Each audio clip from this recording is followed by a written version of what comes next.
క్రీస్తునందు ప్రియమైన ప్రేమధార టీవీ వీక్షకులకు మన రక్షకుడైన యేసుక్రీస్తు ఘనమైన నామంలో శుభములు తెలియజేస్తున్నాం. బాగున్నారా? మేము మీ కొరకు క్రమంగా ప్రార్థిస్తున్నాం. ఈ క్రమబద్ధమైన బైబిల్ అధ్యయనము మీకు ఎంతో ఆశీర్వాదకరంగా ఉందని నమ్ముచున్నాం. ఇక నేటి ఈ పాఠంలో మత్తయి సువార్త 11వ అధ్యాయము ప్రభువు తాను ఏర్పరచుకున్న శిష్యులకు ఆయా ఆజ్ఞలిచ్చి స్వయంగా తాను సేవ చేయడానికి బయలువెళ్ళాడు.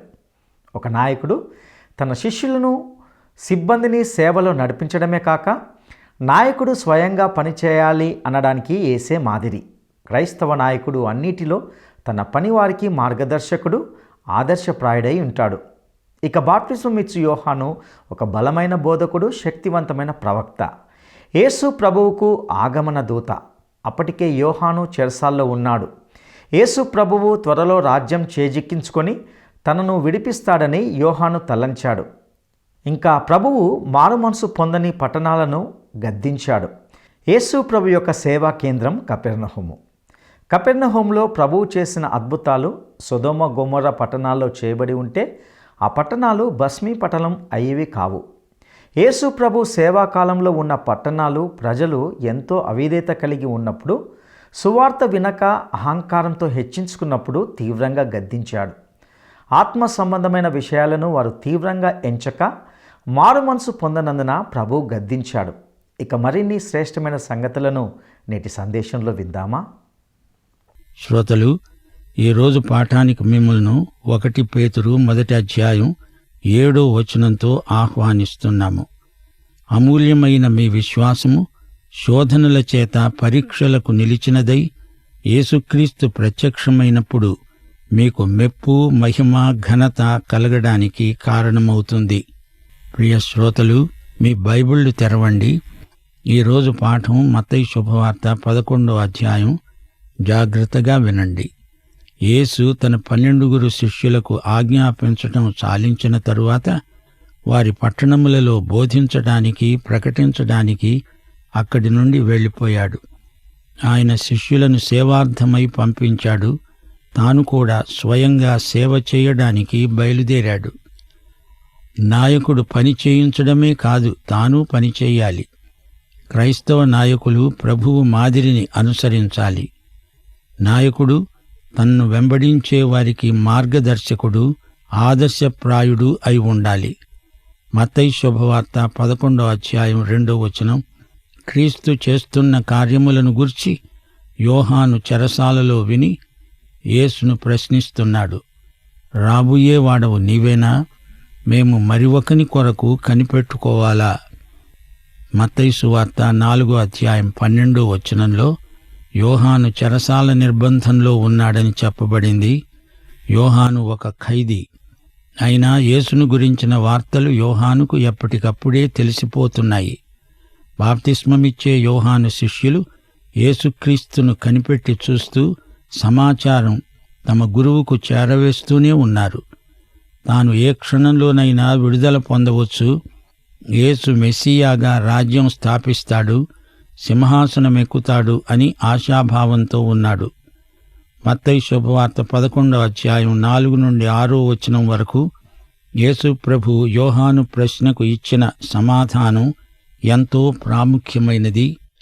పాత నిబంధన ప్రవచనాలలో మెస్సియా చేయబోయే గొప్ప కార్యాలు పేర్కొనబడ్డాయి. ఆ ప్రవచనాల వెలుగులో చూస్తే ప్రభువు మాటలలోని అర్థం మనకు తేటతెల్లమవుతుంది. ఇక్కడ ప్రభువు యెషయా ప్రవచనాన్ని ఉటంకిస్తున్నాడు. యెషయా 35వ అధ్యాయం 4 నుండి 6వ వచనం వరకు, తత్తరిల్లే హృదయాలతో మీరిలా అనండి, భయపడక ధైర్యంగా ఉండండి. ప్రతిదండన చేయటానికి మీ దేవుడు వస్తున్నాడు. చేయదగిన ప్రతీకారము ఆయనే చేస్తాడు. ఆయన వచ్చి తానే మిమ్ములను రక్షిస్తాడు.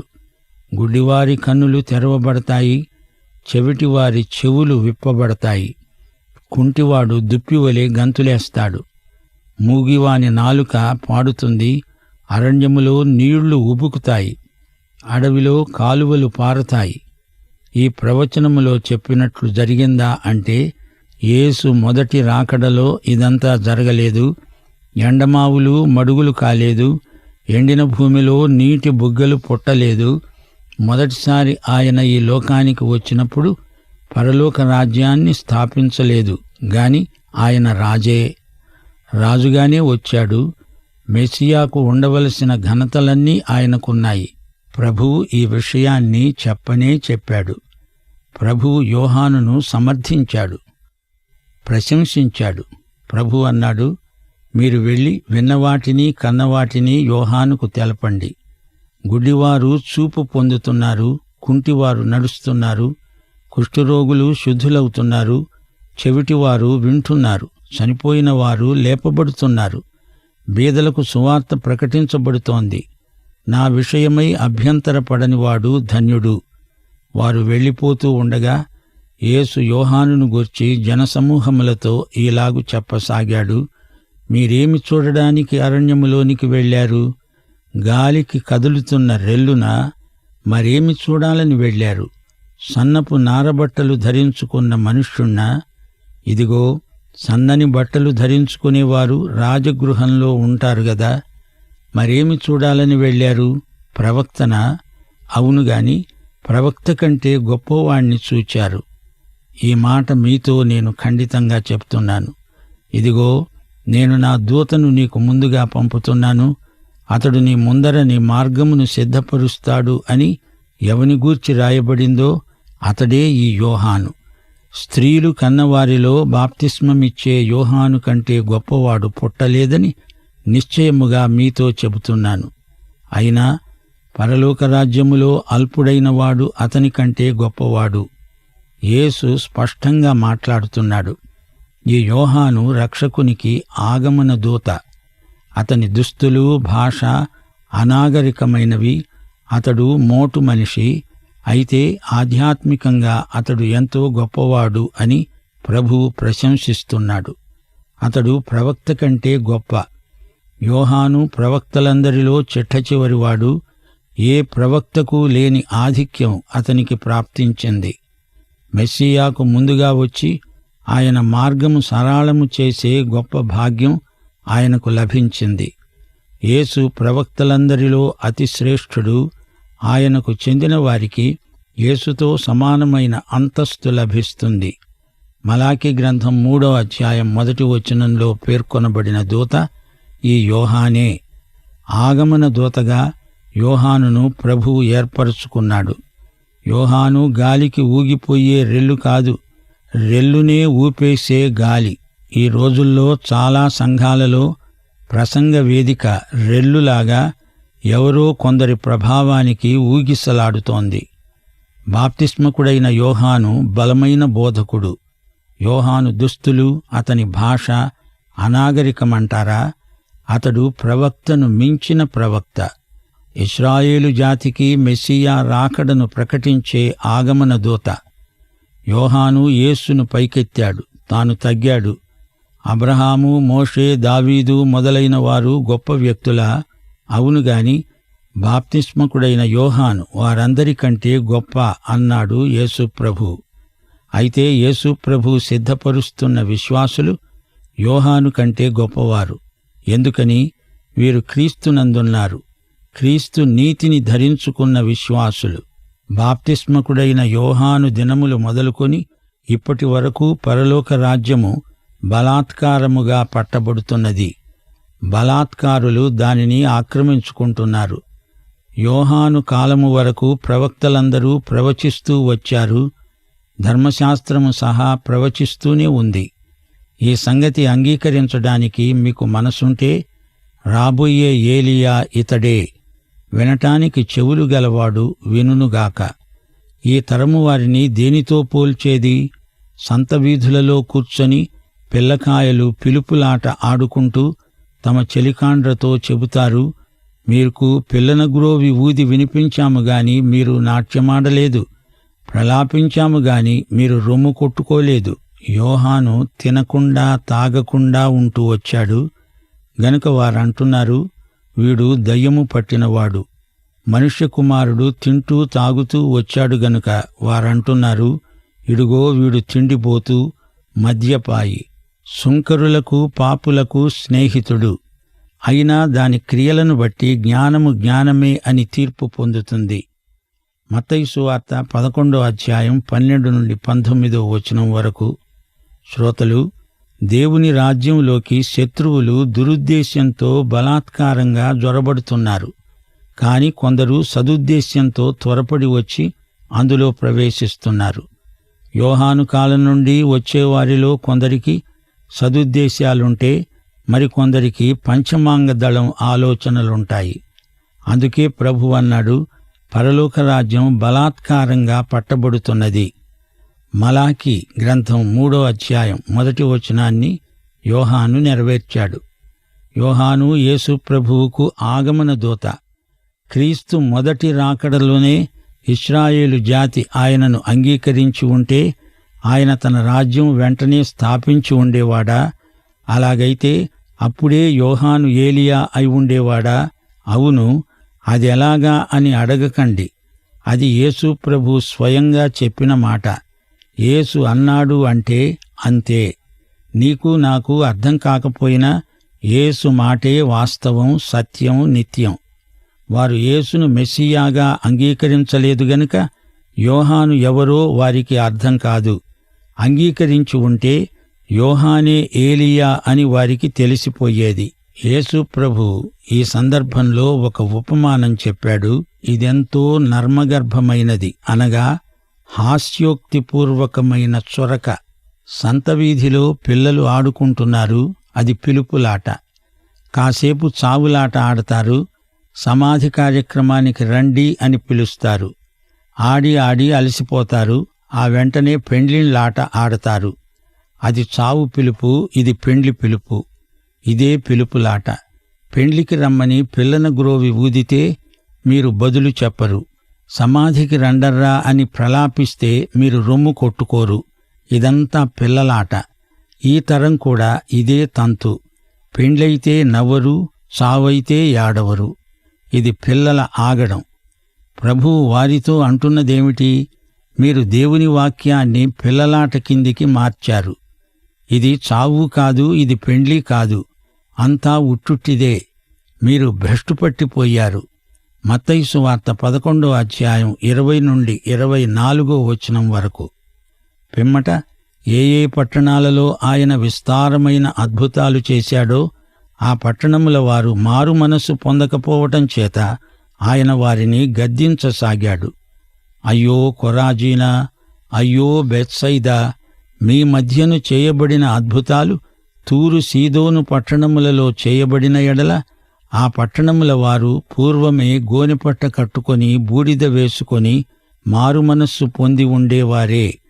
విమర్శ దినమందు మీ గతి కంటే తూరు సీదోను పట్టణముల వారి గతి ఓర్వదగినదై ఉంటుందని మీతో చెబుతున్నాను. కపెర్నహూమా, ఆకాశము మట్టునకు హెచ్చించబడతావా? నీవు పాతాళము వరకు దిగిపోతావు. నీలో చేయబడిన అద్భుతాలు సొదొములో చేయబడిన ఎడల అది నేటి వరకు నిలిచి ఉండేదే.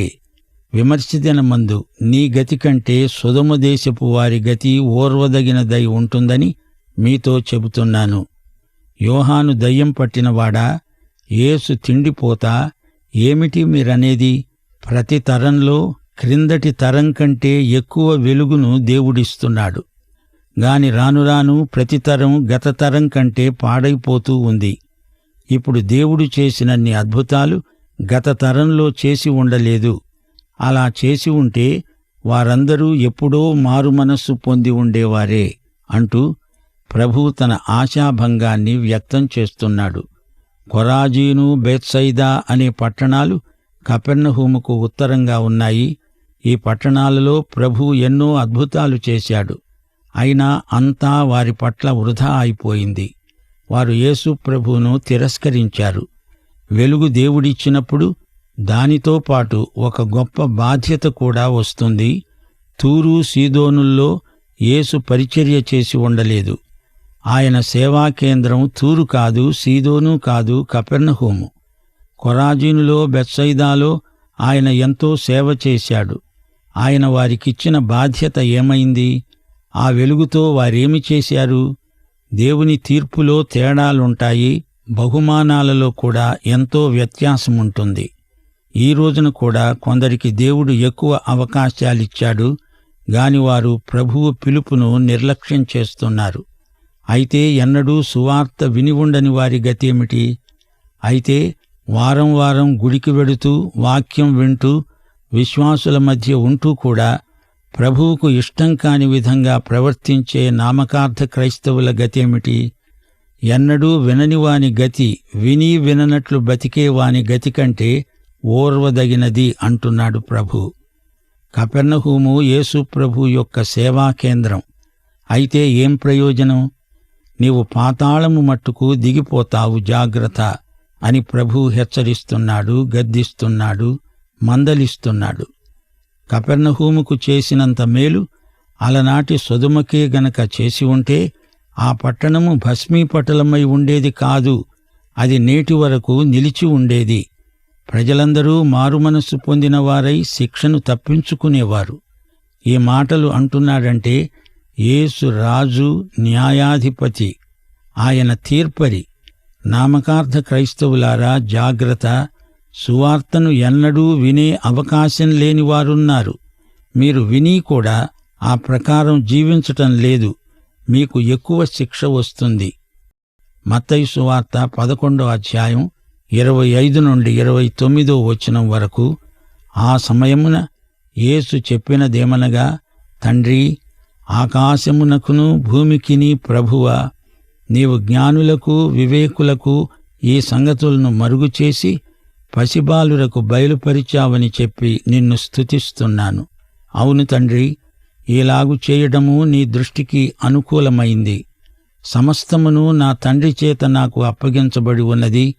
తండ్రిగాక ఎవడును కుమారుణ్ణి ఎరుగడు, కుమారుడుగాక కుమారుడెవనికి ఆయనను బయలుపరచనుద్దేశించాడో వాడుగాక మరి ఎవ్వడూ తండ్రిని ఎరుగడు. ప్రయాసపడి భారము మోసుకుంటున్న సమస్త జనులారా, నా వద్దకు రండి, నేను మీకు విశ్రాంతి కలుగచేస్తాను. నేను సాత్వికుడను, దీనమనస్సు గలవాడను గనుక మీ మీద నా కాడి ఎత్తుకుని నా వద్ద నేర్చుకొనండి, అప్పుడు మీ ప్రాణములకు విశ్రాంతి దొరుకుతుంది.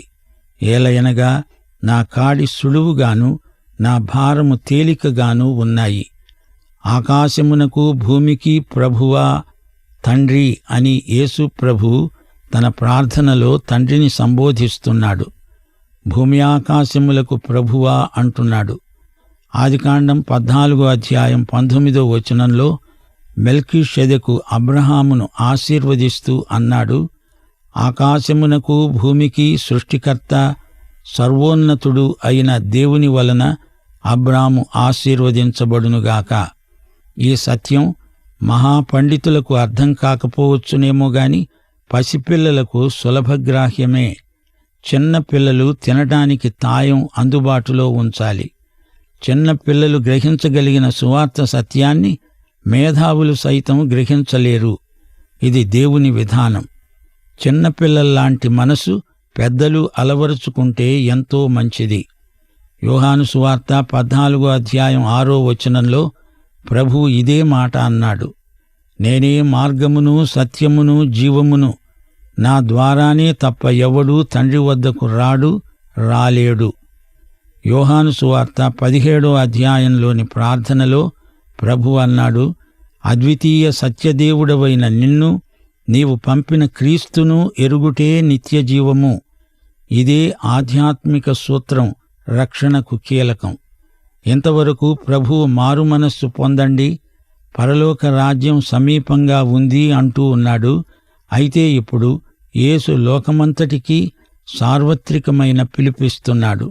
తానే మెస్సియాను అని చెబితే ఇశ్రాయేలీయులు నమ్మలేదు, ఆయనను తిరస్కరించారు.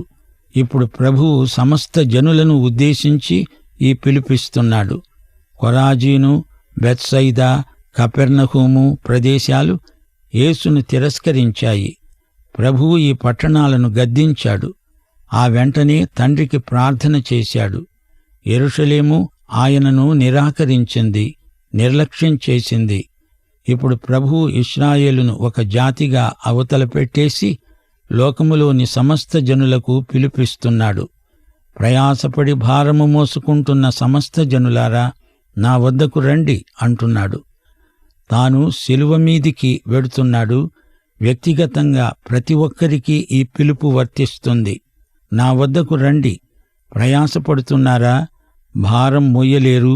ఉన్నపాటున నా వద్దకు రండి అని యేసు పిలుస్తున్నాడు. ప్రతి ఒక్కరూ నా వద్దకు రండి, నా కాడి ఎత్తుకోండి, నన్నే నేర్చుకోండి, నేను సాత్వికుడను దీనమనస్కుడను అంటున్నాడు ప్రభువు.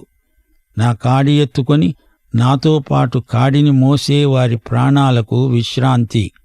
యేసు కాడి మనకు సులువు, యేసు భారం మనకు తేలిక.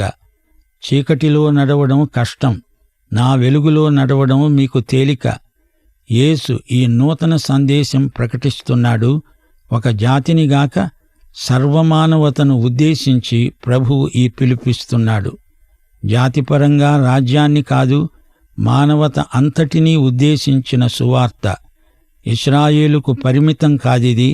పాపభారాన్ని మోసే ప్రతి మానవుణ్ణి ఈ సువార్త వ్యక్తిగతంగా పిలుస్తున్నది. రక్షణ శరీరాత్మలకు శాంతి, విశ్రాంతి. ప్రభు అంటున్నాడు, నేను మీకు విశ్రాంతి కలుగచేస్తాను. ఓ మానవుడా, ప్రయాసతో ఎందుకా భారం మోస్తావు? నీవు మొయ్యలేవు, కుంగిపోతున్నావు. పాపభారం మానవుణ్ణి కుంగదీస్తుంది. యెషయా గ్రంథం 1వ అధ్యాయం 4వ వచనం, కీర్తనలు 38 4వ వచనంలో కూడా ఇదే పిలుపు ఉంది. పాపిష్ఠి జనమా, దోషభరితులైన ప్రజలారా, దుష్ట సంతానమా, చెరుపు చేసే పిల్లలారా, మీకు శ్రమ. మీరు యెహోవాను విసర్జించారు, ఇశ్రాయేలు యొక్క పరిశుద్ధ దేవుణ్ణి దూషిస్తారు, ఆయనను విడిచి తొలగిపోయి ఉన్నారు. అయితే నా దోషములు నా తలమీదుగా పొరిలిపోయినవి, నేను మోయలేని బరువు వలె అవి నా మీద మోపబడి ఉన్నాయి. పాపమనేది దుర్భరమైన బరువు, పాపమనేది మోయరాని కాడి. పాపికి శాంతి లేదు, విశ్రాంతి లేదు. యేసుక్రీస్తు శిలువయందే నీ పాపభారం తొలగిపోతుంది. ఆ బరువును ఆయనే మోశాడు. నీ పాపభారాన్ని ఆయన వద్దకు తీసుకురా. నీ పాపభారమును తానే మోసిన యేసు నీ గత పాపములను క్షమిస్తాడు.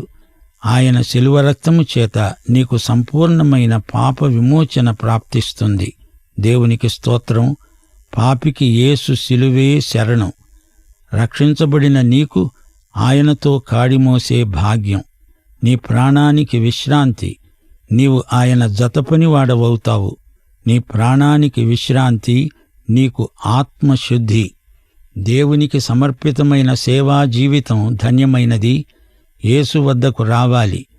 అద్వితీయ సత్యదేవుణ్ణి క్రీస్తునందే చూడగలం, అనుభవించగలం. యూద పరిసయ్యులు మతనాయకులై ప్రజలు మోయలేని మతం బరువును వారి మీద మోపారు. కాని యేసు కాడి మతపు కాడి కాదు, యేసుతో కలిసి సేవ చేసే బాధ్యత. 11వ అధ్యాయంలో యేసు ప్రభువు శిష్యులను నమ్మి వారికి సేవ అప్పగిస్తూ యోహాను సేవను ఎంతగానో ప్రశంసించాడు. ప్రజల అవిశ్వాసానికి ఎంతో విలపించాడు, వారిని గద్దించాడు. ప్రజల మొండి వైఖరిని ఖండించాడు. యేసు పాపాన్ని గద్దించాడంటే ఆయనకు పాపమంటే ఎంత పవిత్రమైన కోపమో మనకు వెంటనే తెలిసిపోతుంది. ఆధ్యాత్మిక విషయాలలో నిర్లక్ష్యం, అశ్రద్ధ అనేవి గొప్ప పాపాలు. ఏమీ చెయ్యకుండా ఉదాసీనంగా తటస్థంగా ఉండిపోవటం కూడా పాపమే. యేసు అధికారపూర్వకంగా ప్రకటన చేశాడు, కుమారుడు తప్ప తండ్రిని మరెవరూ ఎరుగరు, కుమారుడైన యేసుక్రీస్తు ద్వారానే తండ్రి వద్దకు రాగలం. పాఠం ఇంతటితో సమాప్తం.